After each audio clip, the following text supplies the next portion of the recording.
Hi, everyone. Thank you for joining us. Today, we're going to speak to Cindy Kaplan. Cindy is a conscious parenting coach. She's also worked as a parent coach, a family therapist, and a yoga practitioner. Cindy is the mother of a daughter with cerebral palsy. The birth of her daughter tremendously shifted her way of parenting as well as how she shows up for her children. Today, we're going to speak to one of her expertise, which is collaborative problem solving.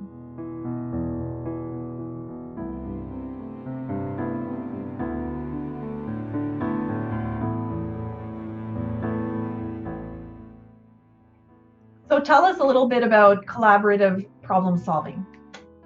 Yeah.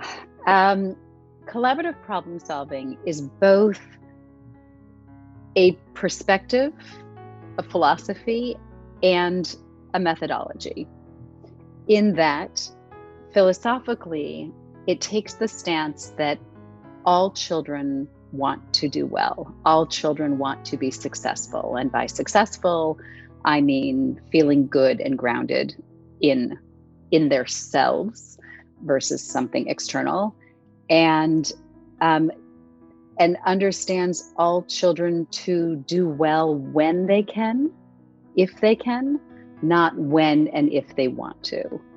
And that's a radical shift from the way that we have been taught to look at challenging behavior. It's really easy for parents to think, especially the more challenging the behavior is, we begin to think that our kids are manipulative, or they're out to get us, or we see them being able to do something one day, and so they're just not trying hard enough, is where we often fall. And if we look at the way that learning disabilities were looked at years ago, we used to talk about kids being lazy and not working hard enough. And what we know now is that the kids with learning challenges are the ones that are working harder than anyone else. And so it becomes about not lack of will when we see challenging behaviors, but lack of skill. And then collaborative problem solving offers a method of working with our kids in conversation where they're a part of the problem solving, but that in the act of having collaborative problem solving conversations, we're actually helping our kids learn the skills that they need. So what are these skills that these children, so when we're talking about these children, we're talking about kids that have these, big outbursts, emotional meltdowns. Sometimes they can get aggressive, sometimes they can get very loud. So What kind of skills are these children lacking? So there's a number of skills, but they fall into three categories. And the categories are they're around frustration tolerance, they're around flexible thinking, cognitive flexibility, and they're around problem solving. So if we look at a 2 or 3-year-old, they're not so great at frustration tolerance. They don't yet have the words to express their feelings and what they're going through. They're black and white thinkers. If I don't get that cupcake that's in the store right now, it's not going to be there, right? Or if I don't get that cupcake that's on the counter, it's just not going to be there if I don't have it right now. And they're not great problem solvers. So then what happens as kids get older, if they're lagging in skills, that they're still falling into some of those camps, and it will for each person, it will look a little different. They may be okay in frustration tolerance, but they may not be great problem solvers, or they may still be black and white thinkers. For many parents, many parents will talk about their kids being kids who either say this is the worst day of my life, or this is the best day of my life, and there's nothing in the middle. So when that's the way that they're looking at the world, it's hard to think creatively, and therefore it's hard to solve problems. And it's going to lead to a lot of frustration. So there's several different specific skills, but they have to do with those three things. Right. And I guess, in some ways, all children are different, right? In how they develop and absolutely, what they develop and when. right? So everyone's Yes. timeline is different. And in this particular case, it's just that it's simply that these kids are developing certain skills later, and perhaps they've developed other skills earlier. But unfortunately, these kids are often diagnosed with, some of them are diagnosed with ADHD, some of them are diagnosed with ODD, some of them are diagnosed, with all kinds of different things. And so it's important for parents to be aware that these kids actually have these skills, that once they learn these skills, that it can really help in changing that behavior, that it's not necessarily medication or a label that's going to help them. Absolutely. And I think the other real benefit to looking at it from a skills point of view is that, the labels can be helpful when you're trying to receive services, right? We know that. Medication can sometimes be helpful, but we know that medication does not teach skills. And so medication may be helpful in some ways, but we still need to teach them skills. They still need to learn skills. And the labels, while they can be helpful in getting our kids services, it's so easy to get attached to that label. And when we get attached to that label, we may be presuming so many things about that child that may not be true and not helpful, because we can put them into this umbrella where if we are able to take a label and sort of set it off to the side. So take ADD, for example, right? So a kid's been given the diagnosis of ADHD or ADD. And if we put that off to the side and just look at things like, my child is a little impulsive, or my child has a hard time with this, and my child has a hard time with this, which is key in moving towards collaborative problem solving, then we're able to work with it. Where when we just say my child has ADHD, it's like we've kind of washed our hands and given up on anything to do. And so therefore it's a problem. And if we just medicate it, we hope we can fix it. But I think there's a lot for how we see our children when we're looking at them through that label, a lot in terms of how we see ourselves as a parent, but also the way that we can actually work with them when we look at it as specific, when we look at it in terms of specific skills and how to work on those skills. So tell us a little bit more how we can help these children improve some of these skills. Sure. Well, so I always like to share the story of my own son when he was 5, who used to insist on eating breakfast in his pajamas on school mornings. And I was really torn, because there was a part of me that was saying, no big deal, like he should be able to eat breakfast in his pajamas. But what he didn't understand, and what was also really important for me, was that he get to school on time, that we were carpooling with another family. And so what would happen, of course, is the mornings were fine. And then those last 5 minutes, as we're trying to get out the door, we were still fighting about getting dressed, and he was wanting to find something to bring to school for sharing, but he didn't know what he wanted to bring to school, but that was the moment to start looking for something. And so from a morning that was going pretty well would all of a sudden become total chaos. And all these thoughts were spinning through my mind, like, what's wrong with him? Why can't he get dressed on time? He knows we have to get out the door. And so in a moment where I approached him, not in that moment, but a quieter time, and sat down, and this is not a full out collaborative problem solving conversation I had, but I sat with him and I said, hey, we're having a hard time getting out the door in the morning. And I know you want to eat breakfast in your pajamas.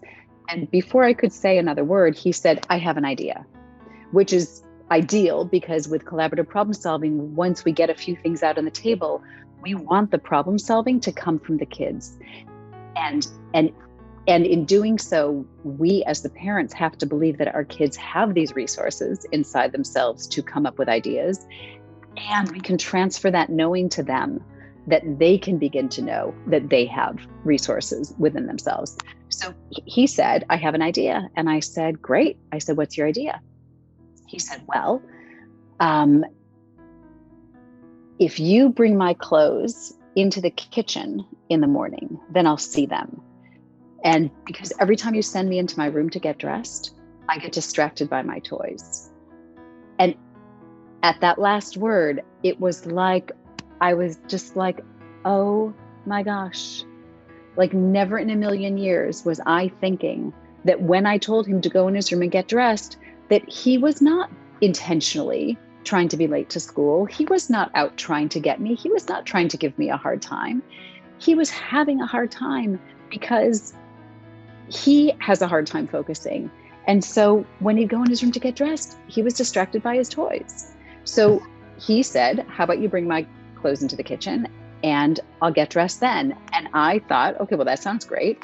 And I then added, if the clock looks like this, because he doesn't know what 7:15 looks like, if it's this time and you're not dressed yet, how about we pause, you put on your clothes, and then you can go back to finishing breakfast. And he said yes. So literally for that moment and with that issue, it was done. It was done. So when we're having a collaborative problem solving conversation with our kid, there's several things that need to happen. We as parents have to learn how to look at what we see as the problem to be solved from a place of neutrality. And so using the words, my child is having a hard time, and that's getting out of the mindset of my child is giving me a hard time, and shifting from my child is being a problem to my child is having a problem, shifts our perspective immediately, right? Immediately, I think we can come to them with, from a place of compassion and understanding that what's happening is simply what's happening. So when we can state it, when we can understand it from a place of my child is having a hard time transitioning from playing toys to doing their homework. My child is having a hard time getting into the shower. My child is having a hard time brushing their teeth before going to bed, or my child is having a hard time when I need to leave the bedroom at night.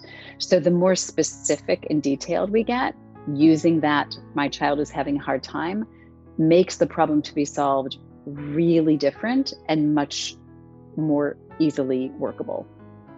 And from there, we have to get clear on why is that a problem? What's our concern? What is our concern about this? So when we have those things clear, and that's getting out of a place of fear, but more concern, that we sit down with our kid and we state what we're seeing without judgment. It means that we have to get clear on the judgment that we're putting with what's not happening or what's happening, and set that aside. Because we know as soon as we say something to our kids with judgment, whether it's through our words or through the energy that we bring to it, they're going to shut down. And we want this to be an engaging conversation. So in having a collaborative problem solving conversation, our kids need to know that there's no threat to them. And what that may look like is assuring them over and over again, you're not in trouble. I really just want to understand. It seems like this is hard. It seems like you're having a hard time, or we're having a hard time together getting out the door in the morning. And then getting curious. And that's a huge piece of it. Asking our kids what's getting in the way? What's going on? What's up? What's up with that? What's going on? And once they really believe that they feel safe enough and that they're not going to get in trouble, then they may be able to offer some really valuable wisdom. And here's where we build empathy in the conversation of saying, oh, well, that makes a lot of sense. So when you're upstairs getting dressed, or when you're in your room getting dressed, you get distracted. Yeah, I get that. That's really hard to get dressed when you're distracted by all your toys, right? Then there's a connection. Then we have a place to work. And if my concern is that we get out of the house on time, then I need to say, so how do you think we can make this work where you can still get dressed and we can get out the door on time? And then we put it back to them saying, do you have any ideas of how we could make this work? And like my son was able to say, well, how about we bring my clothes into the kitchen so I'll see them? Like, I can tell you, I would have never come up with that in a million years. And the fact that he came up with it and I was willing to say, let's give that a try, boosts our kids' confidence, not only that they can solve problems, but that we as the parents, or we as the adults in their world, actually value what they have to say. So that was a lot. Hope that's No, that was clear. beautiful. Actually, there are a few points that you made that I love. First, you mentioned that you speak of the problem, not in the moment of the problem. So you do it at a different time. And then that when you're having the conversation, both people's concerns are included. Both Absolutely. people's sides are included, and that's part of that conversation towards finding out what are those ideas, what are those solutions going to look like. And then the third thing is the most beautiful piece, which is the child being empowered, Yes. feeling heard, feeling seen, which is really key, right, in terms of creating that bond and connection between parent and child. And so in many ways, all parents could apply this method with their children. All parents of all children with all abilities, right? So as you and I know, even with nonverbal kids, there's ways to have collaborative problem-solving conversations, right? If they don't have the words, but have the cognitive ability to answer yes or no, we can ask the questions. Does it have anything to do with this? Might it be this? Where they can, if kids have a communication device, great. If they're able to raise their hand, great. If they're not able to do that, but we know them well enough to see a facial cue or a gesture that may suggest something, then we go with that. So there's, I don't have time to get into the minutiae or the details of how we can apply this to everybody, but the general framework of this conversation is so empowering. And what I love almost more than anything is that just the act of having this type of conversation does exactly what you were saying, but also works on these skills that we're working with, the frustration tolerance. If the kids don't have the words, then we can help deliver those words in this conversation. They learn how their actions have an impact on others. And we're problem solving, we're brainstorming, we're figuring things out, which is a skill that is so useful for them wherever they are. Right. And that just happens from having these conversations. Of course. And works on building the relationship between parent and child. Exactly, right? Because of that actually beginning to see the other and listen to the other. Yes. and that non-judgment, right, is Yes. so important, that compassion and being present to each other and who we are individually, right? Not Yes. imposing on the child what we want them to do or be, or to be compliant, right? Yes. It's a whole different kind of approach. Yes. Because in fact, if we're working with them on just trying to get them to be compliant, or if we believe that they're doing this because they want to, right? If we see the challenging behaviors, well, they don't want to do it otherwise, that we're actually harming the relationship. Absolutely. And I mean, oftentimes those children feel so misunderstood. Yes. Right? And actually, in many ways, that makes the situation worse. So these children who have been misunderstood for so many years, well, the blow-ups just end up being bigger, and the frustrations end up being more intense, right? So parents often get lost because they don't understand what to do anymore, because they've been implementing all of these different, types of reward punishment type of approaches, which do not work with some children that are perhaps lagging some of those skills, frustration tolerance, problem solving, and being able to manage their feelings. And they don't work because we're assuming that it's not happening because they don't want to. So if we offer them rewards, what we're trying to do then is make them want to, right? And that's not so effective. And as most parents know, the reward charts are great for a few days, but parents can't keep up with them, and they're not teaching skills. No, they're not teaching skills, and they're actually teaching compliance. They're not teaching the child to be empowered. They're not teaching the child to value their own thoughts, their own ideas, their own voice, right? Yes. You know, and I want to add that I also see engaging in this type of conversation with our kids, I think falls beautifully into self-care for parents.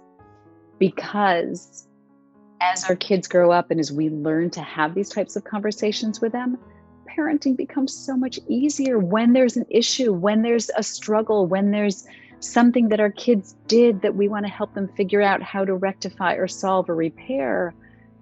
We are not the ones to fix it, right? So we can take the pressure off of ourselves and become curious and ask our kids, what do you think would be helpful?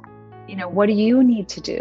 What do you feel, which for me as a parent, entering those problem areas with an open mind and a curiosity, trusting that along with my child, we can figure something out, but I want him to initiate that or her to initiate that and have their voice be addressed first, just makes parenting that much easier. Yeah, it really does. It really does. And, you know, in many ways, we're teaching our children to consider other people, all the while continuing to value themselves. I mean, what a beautiful lesson to bring into adulthood, right? Yes. Yeah.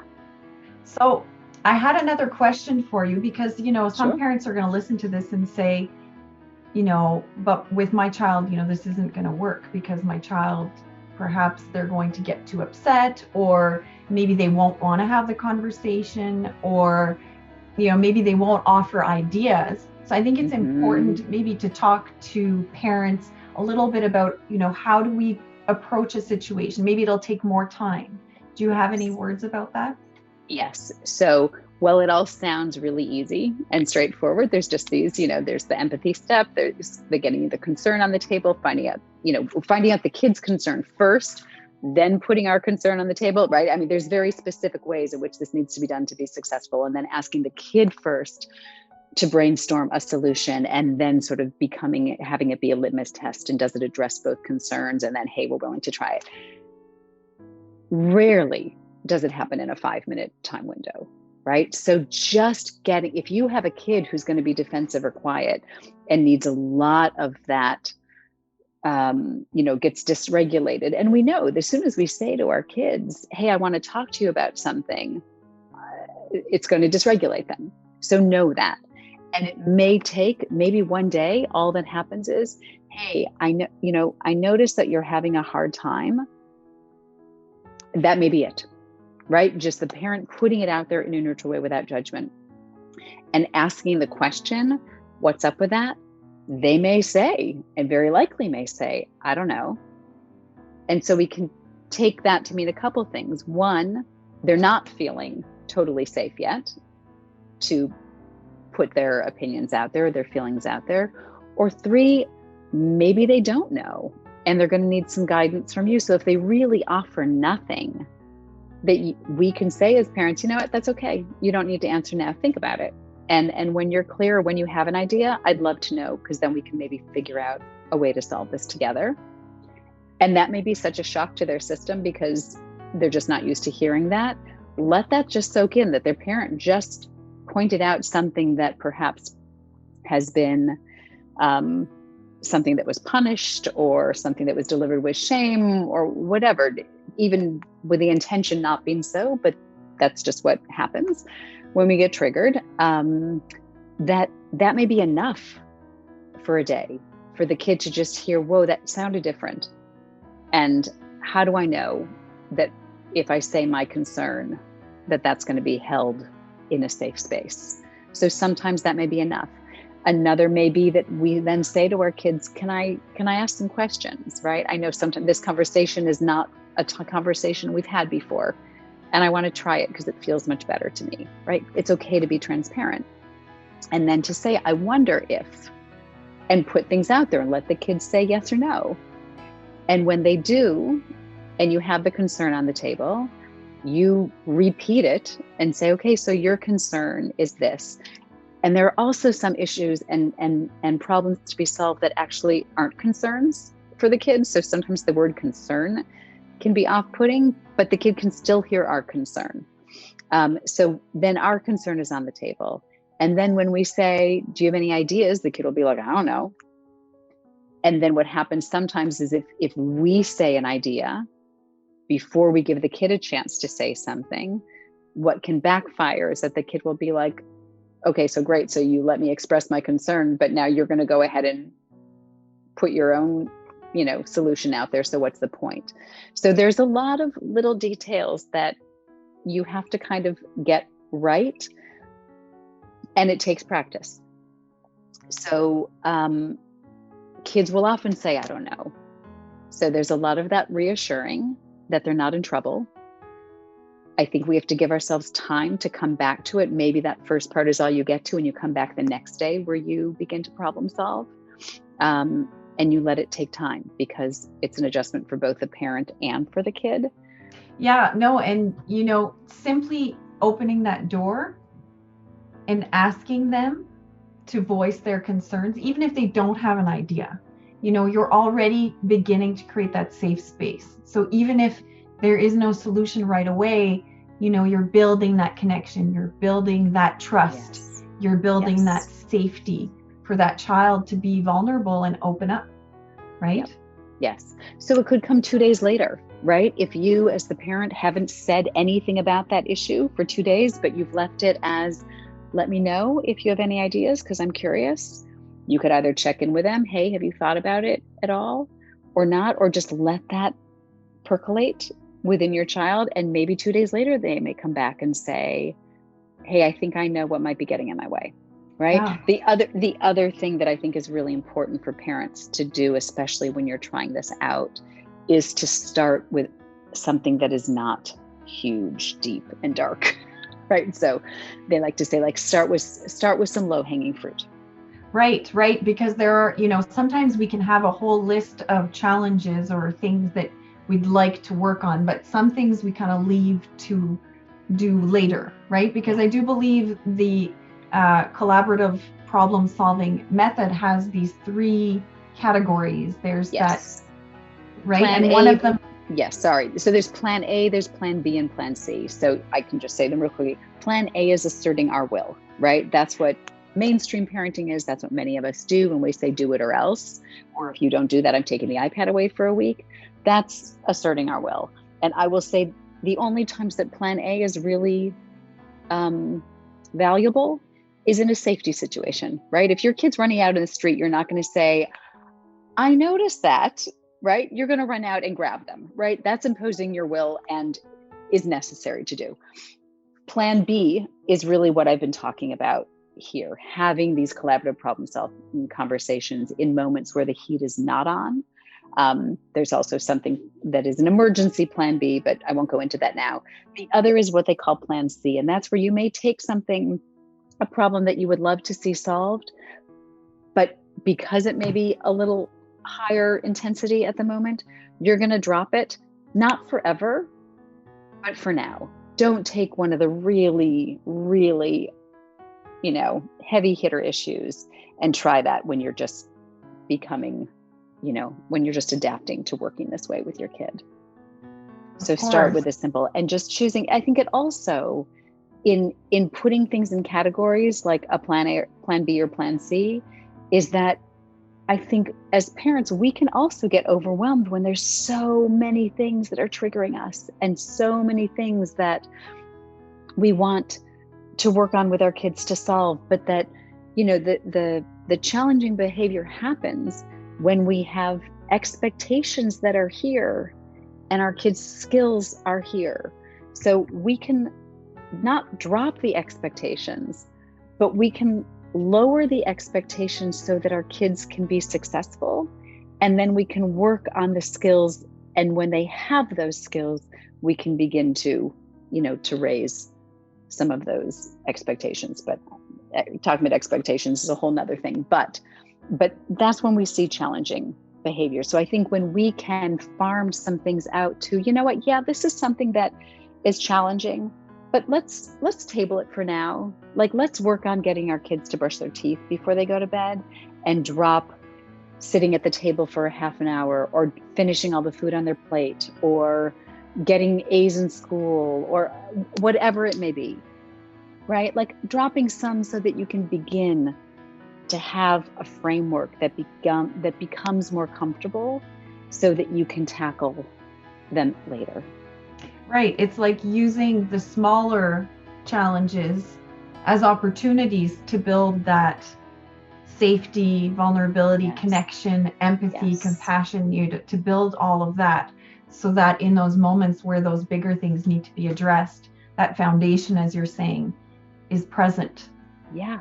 Yeah. For a kid to say, okay, I get it. So actually my parents are curious, and and my parents aren't out to get me. Right. I mean, it's the same skill set, right? And as we're working on this too, we all fall into the same categories, right? Some of us are less skilled in frustration tolerance. Some of us are less skilled in problem solving. So this is also helpful for us to engage with our kids this way. And speaking of parents, I think it's important for us to mention, the energy, and you mentioned this early in the conversation, the energy that the parent brings in, because we could say all the right words, but if our energy is not one of non-judgment, if we're not coming in with that energy of compassion, unconditional love, where we really see the child, that child's going to feel that. 100%. So even if we're saying you're safe, you're not in trouble, the kid's thinking, right? So, and this has come up. I mean, one question is, when you are coming at solving a problem, another reason to choose perhaps a low-hanging fruit is that until you can become really clear on what your concern is versus the fear, and when our concerns are clear, most likely they're going to fall in the category of either safety, health, or education. And so before coming to this table of conversation, you've got to do your own work as a parent so that you can present it from a place of neutrality. You can present it without the lens of, without the shaming energy. So yes, the way that we say it is as important, if not more so, than the words we use to convey the message. And so before having this type of conversation, we as the parents have to get clear. And I think that's where having this language of my child is having a hard time, and getting really specific. Like, does your child have a hard time brushing their teeth before bed every night? Or just on Tuesdays and Thursdays after they've come back from camp, right? Or just on Mondays and Wednesdays after they've had hockey practice? So the more specific we are, the more helpful it is for us to see it as neutral, and easier to then put out to be solved. Well, thank you so much for all of this amazing information that I think parents are going to find so valuable. I wondered if there were any last words of wisdom and insight that you wanted to share before we close the interview today. I just think the most important thing to keep in mind, and that this accomplishes, is understanding that our kids want to do well, right? So when they aren't doing well, something's getting in their way. And it's our job as parents or teachers or the adults in their lives to figure out what is getting in the way, because that's what we can work on to build and to solve, and not just to fix the problem. And I, there's nothing more valuable, I think, than to getting curious with our kids and finding a way to work with them that deepens our relationship and fosters a connection, than to come at it from these, very two different stances, as you're the parent and need to listen to me. Yeah. And I think, that, as I said, it's a way of taking care of ourselves as parents as well. I see it's a fabulous way of finding calm within the chaos. to solve Absolutely. problems with our kids without being wired and triggered and reactive. That's right, because it takes so much work on our part to get to that place of total stillness in those moments so that we can hold space for our kids. Yes. Right? So we can really be present to them and allow them to feel what they're feeling, which is so important. Absolutely. Yeah. Well, thank you so much. This was so wonderful. And I'm going to put your information under this video in case anybody has questions or is interested in learning more about this work. Thank you so much. Great. Thanks, Christine.